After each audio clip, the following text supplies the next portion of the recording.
Are you meek? Are you hungry? Are you thirsty?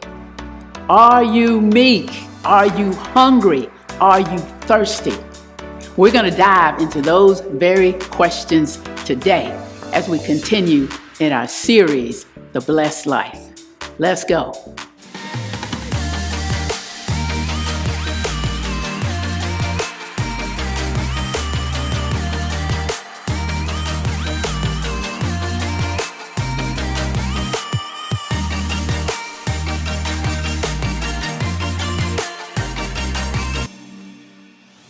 Today, we are double dosing.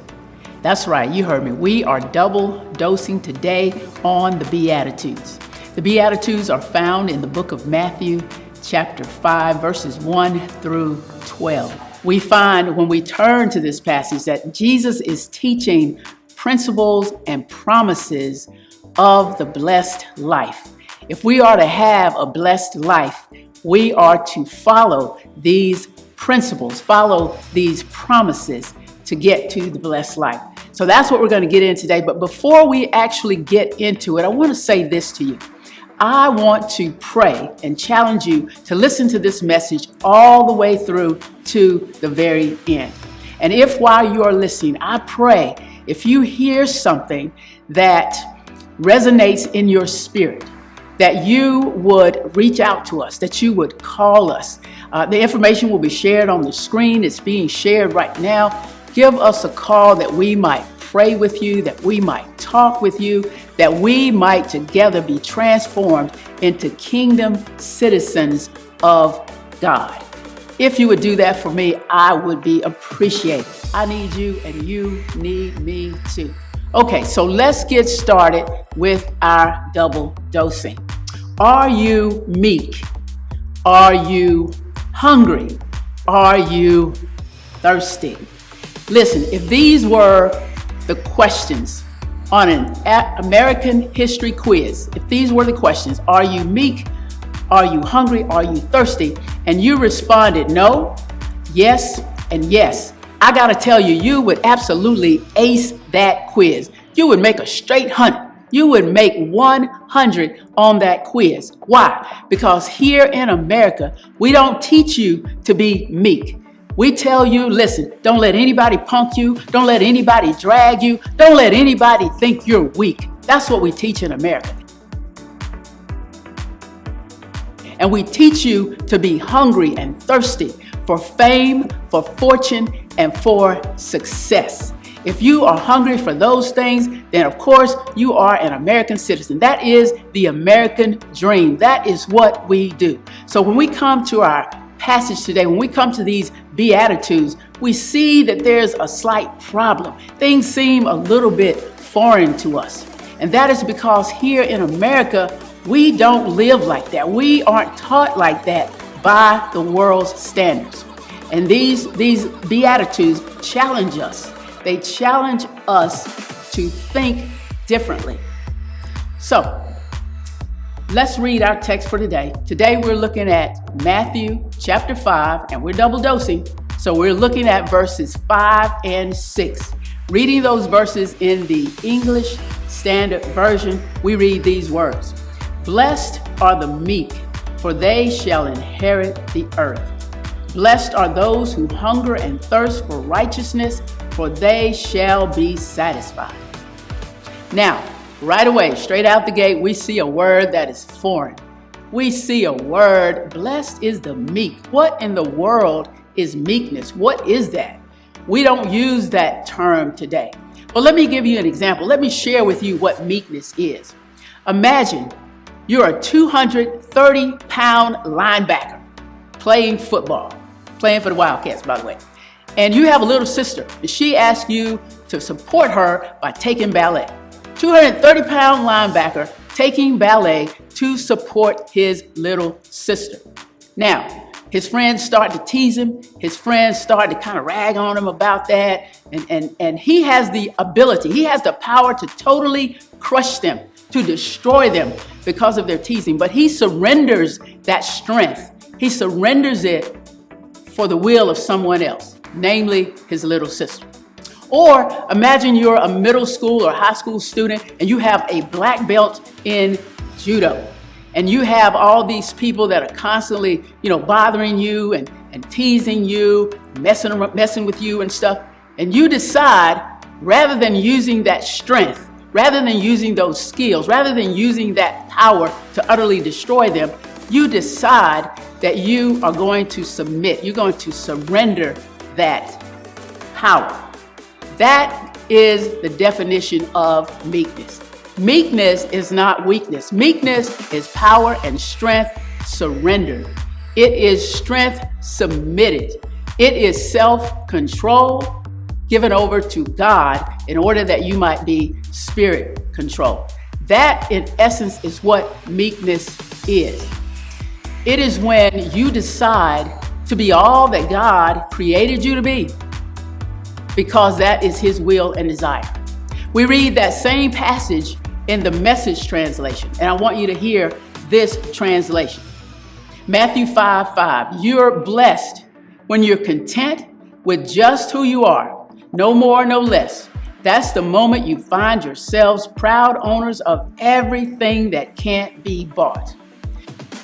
So here we have it. When you're meek, when you yield your desires, your strength, your power over to God, and suddenly you allow His strength, His power, and His will to work in your life. When you are content with being who God created you to be, then you can have everything that you need. That is what meekness is all about. That is what this beatitude is all about, living according to God's will. And then we go on, taking us into the next beatitude, because listen, we're in America. I told you we're in America, and meekness is a daily grind. It is something we have to seek after and chase after and ask for every single day. We have to want it. We have to be hungry for it. So the next beatitude says, blessed are those who hunger and thirst for righteousness, for they shall be satisfied. Those who hunger, those who thirst for righteousness will be satisfied. Now, again, we are in America, and let's be honest, you guys, we don't really know a whole lot about hunger and thirst. Okay, we haven't really been hungry. The people that Jesus was talking to at this time, their mind would have immediately went to maybe a Palestinian who is working for 3 cents a day, y'all. 3 cents a day. He does not eat meat every day. He eats meat once a week because of his poverty. He doesn't have running tap water, nice cool water running in his house or at his location like we do. Those very things that we take for granted, he doesn't have. So he is sometimes working outside in the hot, dry, sometimes windy, dusty climate. And by the end of the day, he is utterly parched. He is thirsty. His throat is dry. He is ferociously hungry. He is ready for a meal. That is what Jesus is getting at. That is the level of hunger and thirst he is talking about in this particular beatitude. We don't know anything about that in America. Not most of us. We don't know about true hunger. I mean, we might come home from school and we're hungry and we can grab a snack before dinner. We might leave practice and we're starving and we might get something to eat on the way home. We might be home taking a nap. We've been resting and we get up and suddenly, we feel kind of hungry and we want to get something to eat. Well, Jesus' level of hunger here in this passage goes way beyond that. This level of hunger is a level of hunger that getting a Happy Meal at McDonald's won't do it, or getting a snack pack at KFC won't cut it, or even getting a big, thick, juicy steak from Ruth Chris with potatoes and broccoli. Even after eating that, you are left desiring more. That's the level of hunger that Jesus is talking about in this passage. And I have to tell you, Jesus' teaching goes even beyond. It goes beyond just a physical hunger. Jesus is talking on a spiritual level to us. If we look at this in the Message translation, once again, Matthew 5, verse 6, you're blessed when you worked up a good appetite for God. He's food and drink in the best meal you will ever eat. So what are we talking about here? Not necessarily literal food, although Jesus uses this physical analogy to get the people's attention. When I talk about hunger, you might be hungry right now, but go a little bit deeper. Look at the spiritual. The spiritual says, be hungry and thirsty for God. Want God more than anything else. Want God more than you want your desires. Want God more than you want your riches. Want God more than you want fame. We're taught in America to hunger and thirst for fame, for fortune, and for success. And Jesus is teaching us that fame alone won't cut it when you're hungry for God. He's teaching us that fortune will never be enough. You'll always be lacking when it comes to God. And he's teaching us that success by itself will always leave us lacking. We want to get to the place, you and I can include myself, we want to get to the place where we are so hungry for God that we desire to be meek, that we desire to surrender our power and our strength and our will and our desires to Him, and that we are hungry. We are hungry and thirsty for the right living that God teaches us about. I pray, you know what my prayer is, what our prayer should be today? Our prayer should be, God, make me meek. That should be our prayer. God, make me meek. And then we should go on to say, God, make me hunger and thirst for you above everything else. Yes, it's hard to imagine in America, but if we are to be kingdom citizens, that should be our prayer.